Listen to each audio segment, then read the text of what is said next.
Ahora vamos a ver la constitución del sujeto, el sujeto que se constituye también a partir del otro, pero en un proceso de alienación y separación.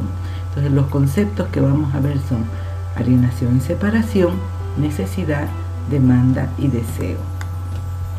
Nos vamos a basar en la lectura del libro que es El autismo, donde podremos leer sobre alienación y separación en la página 47. Este libro es de Silvia Elena Tenras y Patricio Álvarez Bayón.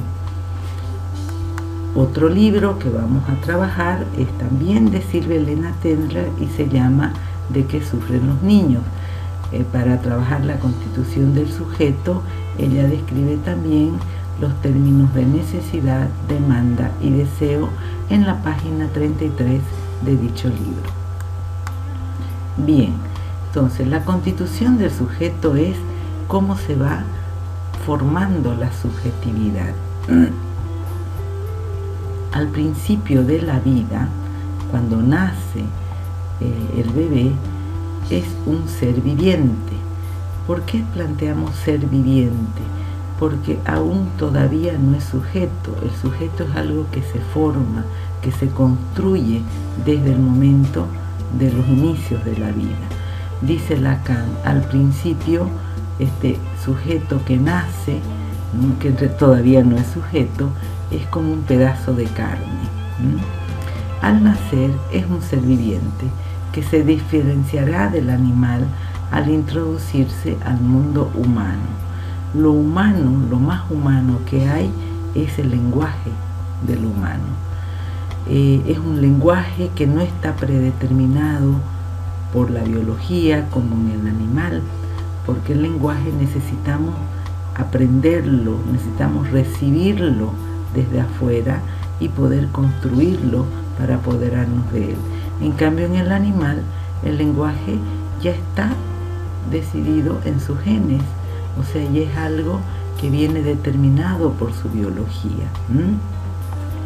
Por ejemplo, a un perrito no necesita, la mamá del perrito no necesita enseñarle a ladrar, ¿no? Sino que eso lo lleva ya en sus genes, ya es genético y empiezan a ladrar por su biología. En cambio, al ser humano es necesario introducirle el lenguaje. La mamá le va enseñando el lenguaje, le va introduciendo el lenguaje al bebé. Este lenguaje existe antes del nacimiento del niño, ya está antes de que él nazca. Es algo que está establecido antes de que él venga al mundo.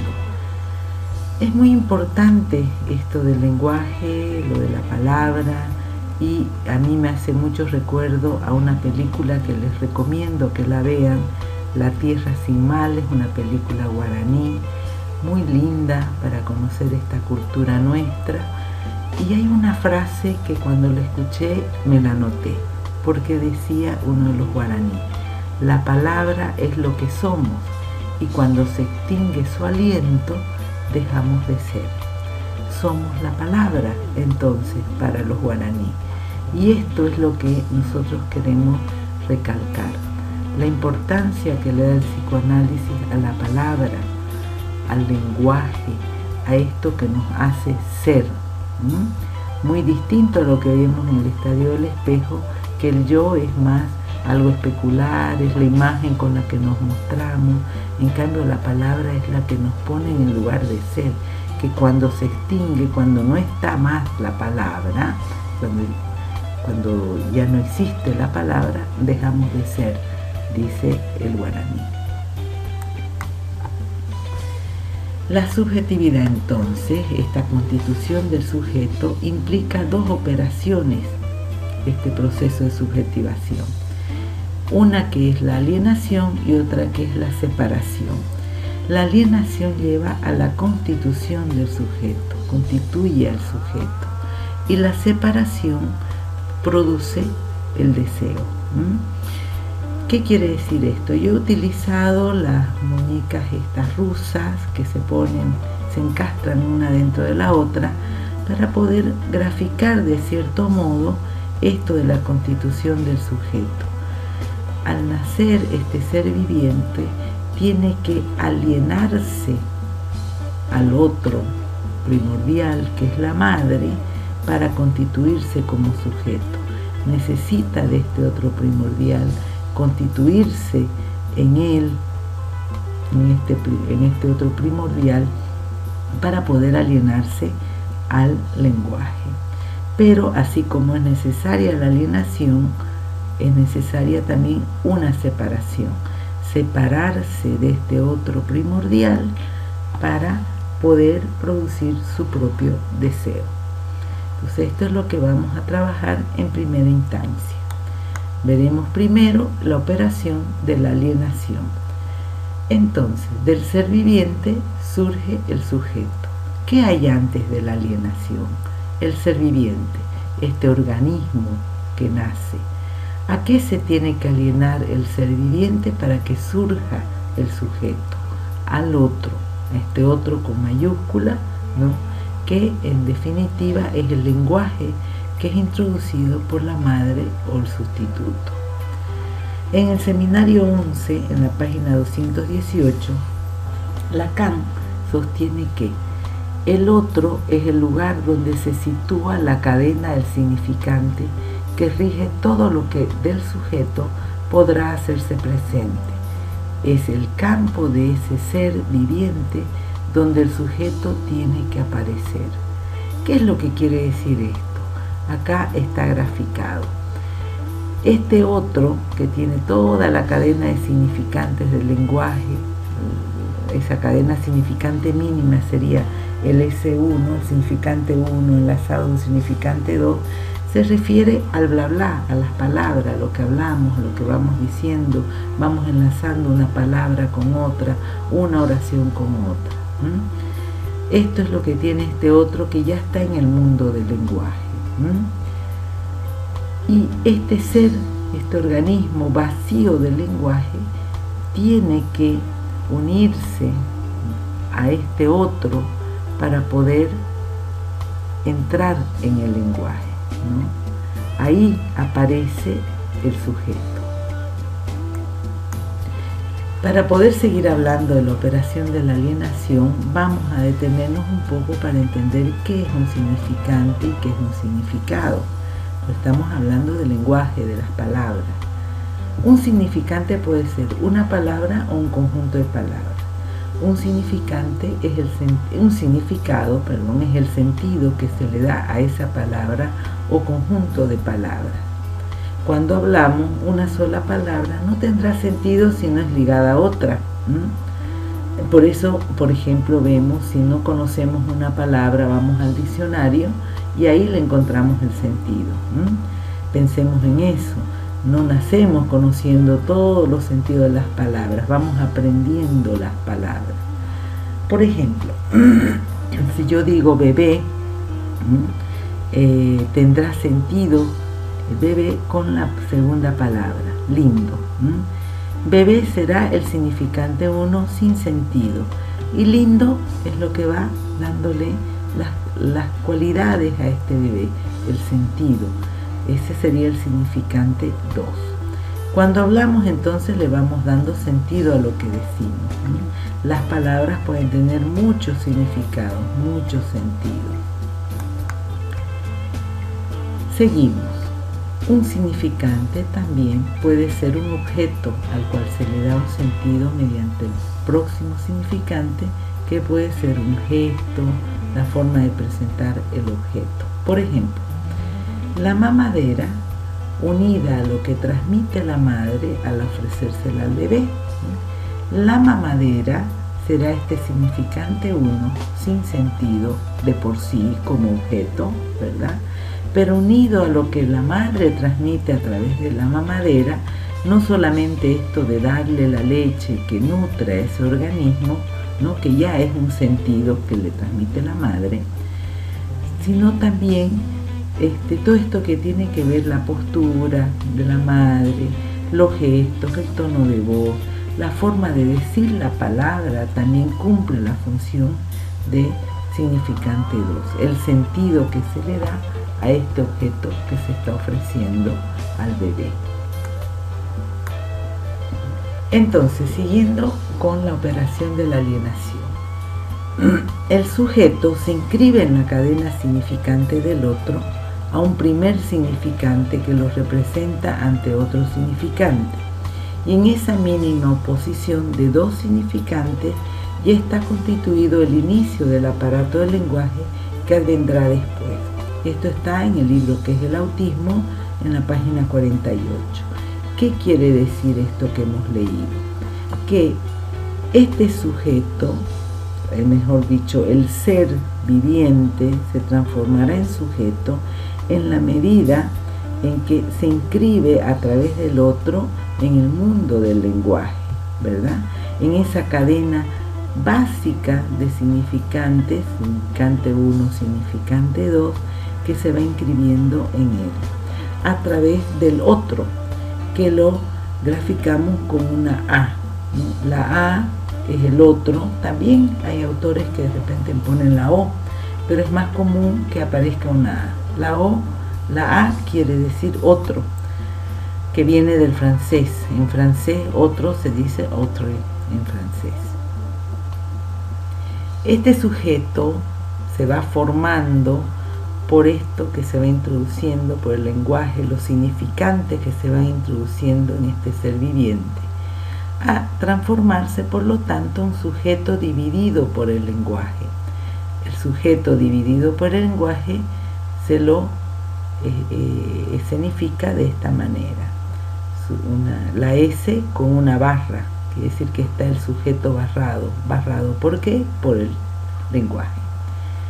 Esta es la alienación en el lenguaje. Se va formando la subjetividad a partir de este otro que introduce el lenguaje en este ser viviente, que se va construyendo como sujeto.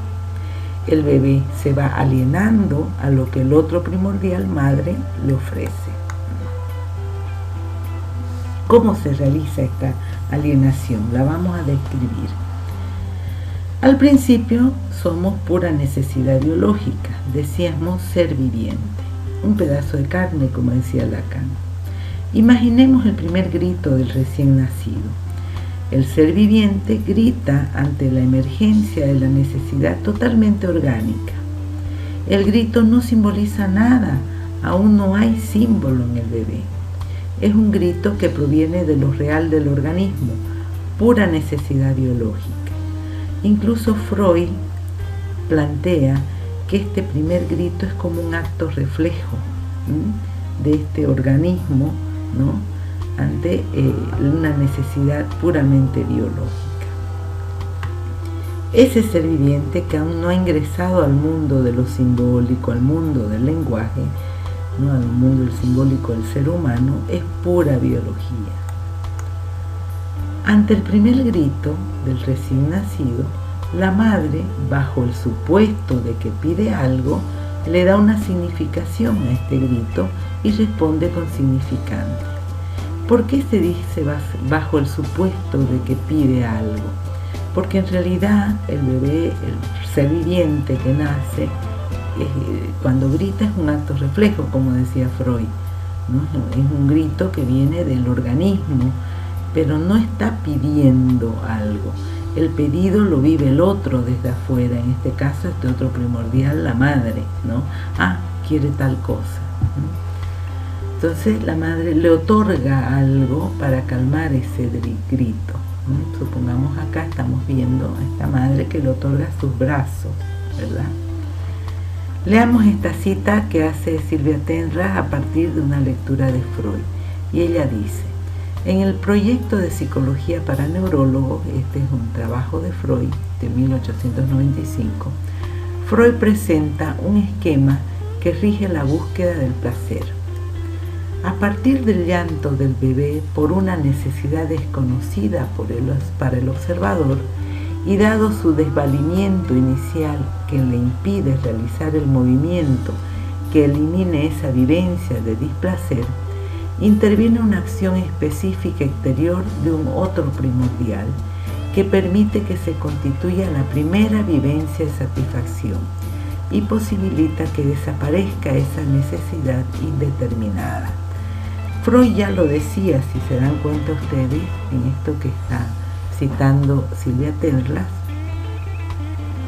que lo que hay es una necesidad desconocida para el de afuera, ¿no? Y como es desconocida, se le da un significado desde afuera, ¿no? Y como el sujeto niño o el ser viviente que ha nacido recién es desvalido, ¿no? Y no puede eliminar esa vivencia por sí mismo, no necesita de este otro para que le permita la satisfacción de eso, ¿no? Y se da la primera vivencia y satisfacción. Será la primera satisfacción que tiene el bebé en este mundo. La satisfacción no es continua. Sabemos que, por ejemplo, la madre le da la leche, el bebé se satisface y queda el registro de satisfacción. Este sería un primer registro psíquico de satisfacción en este mundo. Acá estamos viendo cómo empieza a registrarse en el psiquismo. El psiquismo se empieza a formar en el niño a través de esta primera intervención de este otro primordial que es la madre, dándole una primera satisfacción que queda registrada. La próxima vez que precise de la leche, supongamos, si es la mamadera o el pecho lo que le da, cuando precise nuevamente esta leche, como ya hay un registro de satisfacción, el bebé demanda con un nuevo grito, el llanto, lo que le dio la satisfacción la primera vez. ¿Esto qué quiere decir? La primera mamada, ¿no? Es algo que introduce este otro, digamos, supongamos que le da la leche, y esto queda registrado, ¿no?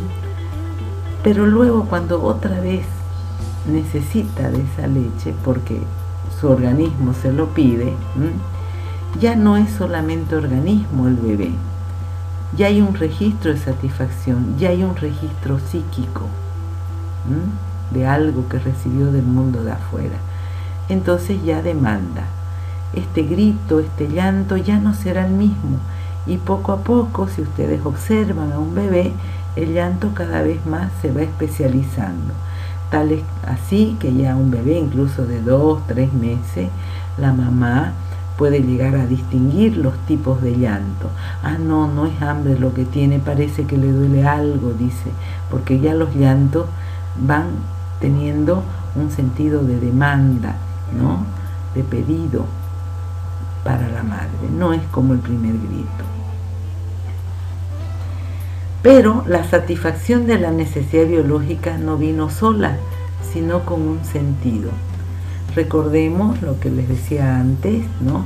Que está, digamos que le da la mamadera o el pecho, pongan acá algún objeto que ustedes quieran, como dándole al bebé, ¿no? Que es el significante uno sin sentido, que está unido a lo que transmite la madre al ofrecérsela. O sea, se va con un sentido este pecho, ¿no? Los gestos, el tono de voz. Si recordamos esto, entonces se entiende esto de acá, que la satisfacción de la necesidad biológica ya no vino sola, sino con un sentido. Hay un registro psíquico, no solamente de la necesidad biológica de tomar la leche para alimentarse, sino que va unido con lo que le transmitió la madre al darle esa leche. Entonces la demanda esta que hace ya, supongamos en la segunda mamada, el bebé, tiene dos valores. Primero, demanda lo que le dio satisfacción, la leche, ¿no? Que tendrá que ver con la necesidad de alimentarse, ¿no? Pero también el segundo valor de esta demanda es la demanda de la presencia de este otro primordial, de la madre, ¿no? La demanda que se denomina de amor, ¿no? Eso que le produce protección, sentir que lo aman, que lo protegen, ¿no? Ese cuerpito. Ya no es el primer grito puro necesidad, ya es un pedido, demanda de amor. Entonces acá estamos viendo ya un componente psíquico, ¿no? Que se transmite. Y esto es la constitución del sujeto. Esta primera constitución de este sujeto, que ya tiene aspectos psíquicos, que ya no es solamente un ser viviente. Entonces, si hablamos del pasaje de esta primera situación de alienación hacia la separación, diríamos, para resumir, nace con necesidades biológicas, el otro primordial lo satisface, queda el registro de satisfacción con un plus, con un más, ya no solo lo biológico, sino el amor. La próxima vez ya no será solo necesidad biológica, sino demanda de amor. Si hay demanda es porque desea, algo le falta y lo pide. Esa es la falta estructural del sujeto, ¿no? Nacemos totalmente desvalidos, en falta, por eso es que se necesita acudir al otro. Sin embargo, el bebé en este primer tiempo demanda la completitud con el otro primordial, la madre. Está alienado al deseo de la madre. Esto es muy importante tenerlo en cuenta porque esta alienación a la madre, ¿no?, lo que hace es demandar querer ser lo que completa a la madre. Por eso les mostraba yo en la alienación la figura de las muñequitas rusas, ¿verdad? La madre y el hijo como si fuesen una sola cosa, una completitud. ¿Cómo se daría la operación de la separación? Así lo plantea Silvia Tenra citando a Freud.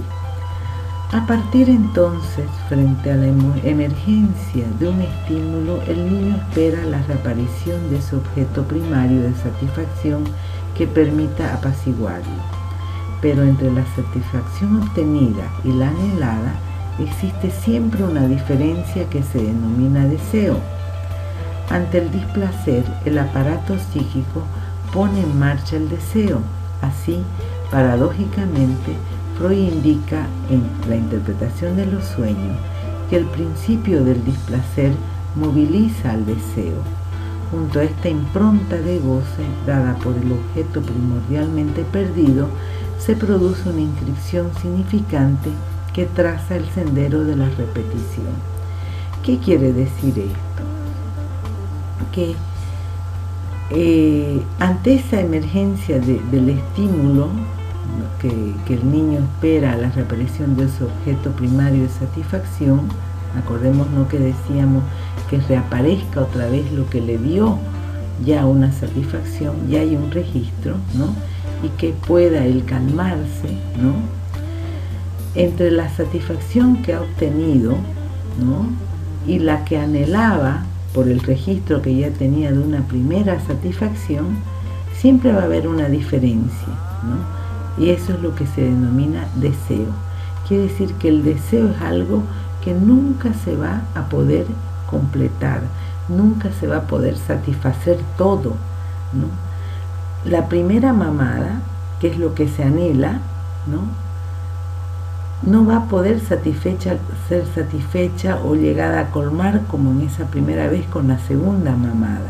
Nunca va a ser igual la segunda mamada a la primera. Eso es lo que quiere decir esto de acá. Y esto es estructural en el sujeto, ¿no? Si nos quedamos en esta primera parte, porque piensen ustedes, si quieren entender esto en alguna vivencia más cercana, ¿no?, piensen ustedes en cuando han ido a un lugar y han disfrutado muchísimo en el lugar, y cuando los recuerdan, porque queda el registro de ese lugar en el cual se satisfacieron, ¿verdad? Cuando lo recuerda dicen, ay, tenemos que repetirlo, volver a ir al lugar y pasar tan lindo como pasamos aquella vez. Y si ustedes lo repiten, que sería como si fuera la segunda satisfacción, la segunda mamada, si ustedes lo repiten, nunca va a ser igual que en la primera vez. Entonces, no se termina de satisfacer ese deseo de repetir nuevamente aquello vivido tan lindo. Eso es lo que quiere decir esto. Fíjense acá. Ante el displacer, el aparato psíquico pone en marcha el deseo. Así, paradójicamente, Freud indica en la interpretación de los sueños que el principio del placer moviliza el deseo, esa búsqueda de querer lograrlo. Junto a esa impronta de goce dada por el objeto primordialmente perdido, se produce una inscripción significante que traza el sendero de la repetición. Esta última frase quiere decir: el objeto primordialmente perdido es porque esa primera vivencia que quisiéramos repetir no viene más, nunca va a ser igual la repetición, ¿no? Por eso es que dice, se produce una inscripción que traza el sendero de la repetición. El bebé repetirá siempre lo mismo, buscando colmarse con el otro, está alienado al otro, ¿no? Y esto de el objeto primordialmente perdido, ¿no?, es lo que plantea Lacan como el objeto A. Esto perdido de entrada es el objeto A. Es una forma de nombrar esta primera pérdida que se busca recuperar repitiéndola, ¿no? Mejor dicho, repitiendo el acto de querer satisfacerse como aquella primera vez. Sin embargo, ninguna vivencia será igual a la otra, lo que estamos diciendo. Siempre faltará, nunca más nada nos colmará totalmente. Por eso es que somos sujetos deseantes. Y esta es la base primordial para seguir viviendo, el desear. Porque si todo es colmado, gratificado totalmente, no hay para qué moverse, ¿no? Sería como llegar a una quietud total. Entonces lo que nos mantiene con vida, con movimiento, es precisamente que deseamos, que queremos más, ¿no? Entonces, la operación de la separación, ¿qué es? Es el paso lógico que sucede a la alienación. Es la operación en la que se constituye un deseo propio. Esto es posible solo en la medida en que el sujeto capta que hay una falta a nivel del otro, que éste no es omnipotente. Cuando este sujeto, niño, se da cuenta que el otro no le puede dar todo, que no es omnipotente. Lacan sitúa esta operación en un momento muy preciso en la infancia, en el que se produce una interrogación al otro. Me dice eso, pero ¿qué quiere? Este es un momento preciso de cuando se pregunta qué quiere el otro, el momento, la edad conocida de los porqués del niño, ¿no? Todos los niños, por qué del niño constituye una puesta a prueba del adulto. ¿Por qué me dices eso? Siempre están preguntando por qué, queriendo saber algo más que le pueda decir este otro. Pero siempre va a ser insuficiente todo lo que este otro le pueda decir, sea madre, sea padre, ¿no? Entonces Lacan sitúa en este momento que vamos a retomar cuando estemos hablando del Edipo, en qué momento es que se da este proceso de separación. Ubiquemos entonces, para poder introducirnos en el Edipo, los procesos de alienación y separación en el Edipo. El Edipo tiene 3 momentos. El primer momento es la relación madre-hijo. Luego el segundo momento es la separación de la madre y del hijo, cómo se separan estos dos. Y el tercer momento dará referencia a la función del padre. Este primer momento, madre-hijo, es lo que estamos hablando. Este otro primordial, este otro absoluto, totalmente completo para el hijo, es la madre, ¿no? Ser o no ser el objeto de deseo de la madre, completar a la madre, ser el falo, es lo que surge como deseo acá del hijo. Pero es un deseo alienado en el deseo de la madre, porque si se fijan es un estado de completitud, ¿no?, que decíamos, donde el hijo es parte de la madre. Y acá rige lo que se denomina la ley materna, todo goce, un estado de completud con la madre, sometido al deseo sin límite de la madre. Es necesario que esta madre no se sienta totalmente completa con el hijo, que se la vea como deseante, para que este hijo pueda salir de este primer momento de alienación a la madre. Aquí está la alienación. Es decir, es necesario vivir este estado de alienación, de ser parte de la madre, pero es necesario también salir de ella.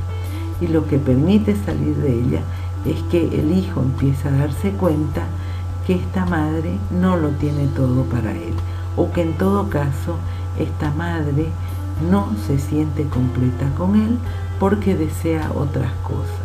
Es como si el hijo dijera: ¿qué busca mi madre en otras cosas que no soy yo? ¿Acaso yo no la completo? Entonces esto hace que el hijo se mueva hacia el segundo momento. Este segundo momento donde se enfrenta con la falta, donde este otro absoluto está echado, está en falta, es deseante, no se completa conmigo. ¿Qué busca mi madre? Que la completa. Y es acá, esto es lo que permite ver a la madre como deseante, lo que permite la separación de este estado de alienación, donde el hijo empieza a darse cuenta de que no completa a la madre y por lo tanto tiene que ubicar a esta madre como un ser que no está completada por él. Por lo tanto, y después veremos nosotros más adelante la importancia de esta función del padre, que ayuda, ¿no? Introduce este borde entre la madre y el niño, ayudando a la separación del hijo de la madre. Anula la acción fuera de la ley del deseo materno, este deseo que es todo para el hijo, o el hijo todo para ella, ¿verdad? De alguna manera la madre, aunque lo diga, muchas veces las madres dicen: ay, mi hijo es todo para mí, ¿no? O el hijo también dice: mi madre es todo para mí, en una situación de alienación, pero imaginaria, porque sabemos que no es posible que la madre sea todo para el hijo y que el hijo sea todo para la madre. Pero este saber que tenemos viene porque ya hemos pasado por un tercer momento que nos ha mostrado y nos ha permitido salir de esta ley de estar en este estado gozoso solo con la madre. Entonces este es el proceso de subjetivación que vamos viendo, ¿verdad? Cómo se va formando el sujeto, primero en una alienación con la madre y luego en la separación de esta misma. Y también vamos viendo cómo, si pensamos en un primer momento donde este ser, que era un ser viviente, en esta alienación con la madre, se va transformando en sujeto, porque esta madre va introduciendo el lenguaje, ¿no?, en este niño, todo lo que hemos visto de la alienación y del pasaje de la necesidad a la demanda, lo que va demandando este hijo hacia la madre, y lógicamente hacia el deseo. Veámoslo entonces de manera gráfica. Decimos entonces que la alienación no es cuando este sujeto se aliena al otro, a este otro absoluto, la completud gozosa con el otro, esta completitud con la madre, ¿no?, donde hay una alienación porque yo soy el otro. Acá también está lo especular, acá podemos ver también eso especular, la imagen de ser el otro, lo que veíamos del estadio del espejo. Pero qué necesario que es que luego de vivir esto, que me va a constituir como sujeto, me introduce al lenguaje, qué necesaria es la separación. Y la separación, como decíamos antes, es vivida primeramente como una forma de ver al otro en falta. El otro ya no es este absoluto, es el otro barrado, ya no es completo porque desea otra cosa, como veíamos en la lámina anterior, ¿verdad? Entonces empieza a ver como algo que no está completo en el otro. Eso que los unía, ¿no?, ya no está. Lo mismo el sujeto ¿no? Queda dividido, ¿no? Algo que ya no es la completud. El registro de esa completitud cae y Lacan le denomina esto el objeto A, eso que está perdido de entrada, que es vivido como imaginariamente como un estado de completitud. Es un objeto perdido y será la causa del deseo, porque gracias a que esto nos falta es que deseamos. Recuerden siempre esto, el psicoanálisis sostiene que somos sujetos deseantes y es el deseo el que nos mueve a seguir para adelante, a seguir viviendo. Si estuviéramos sin ningún tipo de deseo, cuando el deseo cae toda posibilidad de seguir viviendo. No hay sentido en la vida si no hay deseo. ¿Y qué es lo que permite el deseo? En que no estemos completos. Un estado de total completitud, de ser completos totalmente, donde no me falta nada, me lleva a estar en una quietud, a no moverme, a no seguir siguiendo para adelante. Entonces acá viene la pregunta, ¿verdad? Esto que causa el deseo, ¿qué es lo que desea el otro? ¿Qué es lo que quiere este otro? Será la pregunta que le hace en este segundo momento que les mostraba en la lámina anterior, el hijo hacia los padres. Y este gráfico de acá les está mostrando precisamente esto que hablábamos aquí, ¿no? Está el hijo que empieza a vivirse como incompleto, ya no está completo con la madre como veíamos en la alienación, y ve también a la madre como incompleta. Y lo que los completaba imaginariamente en ese estado de completitud, ¿no? Será esto que cae, digamos, y que queda como perdido, pero queda perdido de entrada porque en realidad nunca existió un estado de completud total, ¿verdad? Sino en esa vivencia imaginaria del estado de alienación. Esto es lo que se llama, desde Lacan, el objeto A, la falta. Esto de acá. Y es muy importante tenerlo en cuenta porque esto es lo que mueve a desear. Este es un gran aporte de Lacan también, el concepto del objeto A. Muy bien, en el próximo libro vamos a integrar todos estos conceptos hablando más profundamente de los 3 momentos del Edipo. Muchas gracias a todos y todas.